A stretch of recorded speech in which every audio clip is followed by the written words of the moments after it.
We're going to start our discussion with a little demo.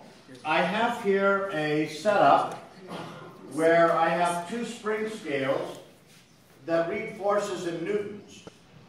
And I've got hanging from those spring scales a rod that is 1 meter long and has a mass of 1 kilogram. I'm going to hang from the center of the bar a 1 kilogram mass. And I would like you with your neighbor to predict what the reading on the two spring scales will be.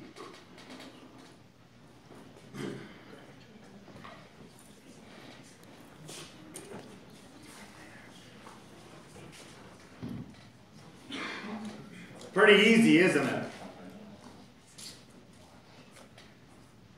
I mean, I hope everyone can immediately see that it's 10 and 10, because that rod's not going anywhere. And I got 20 newtons pulling down. The earth's pulling with 10 newtons on the rod. This string is pulling with 10 newtons. And that means that the spring scales have to be pulling up with a total of 20 newtons. I've got 10 newtons there and 10 newtons there. I knew the total force up had to be 20, and I knew it had to be split evenly because it's symmetric. But what if it's not symmetric? What if I move this mass over to the right so that it's 80 centimeters from the end? Now there's a heavy end. Now it's not symmetric. Predict the readings on the scales with your neighbor Nimrod. Okay? And when you get an answer, tell me what that answer is.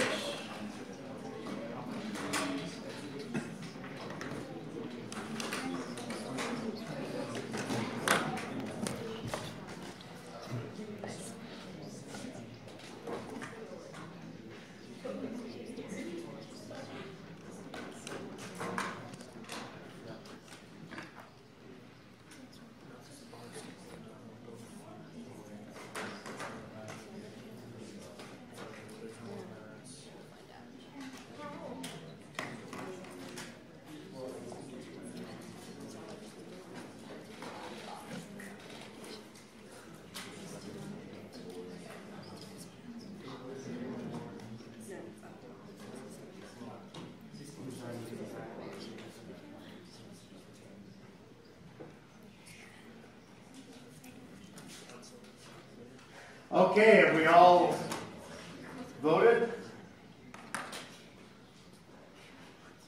Okay. The answer is not A. Now that suggests that most of you got that wrong, okay? That a very few people got it right, regardless of whether it's B, C, D, or E. Okay? So let's talk about this. It's not surprising that we got it wrong. This is really a pretest. Notice, before we go on, that all of these combinations add up to 20. 4 and 16, 20. 5 and 15, 20. 6 and 14, 20.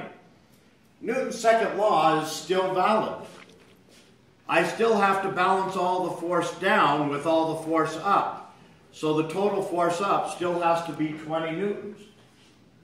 The problem is, without symmetry, I don't know how to divide up those 20 newtons. And so I need something else. I need an idea that we call torque.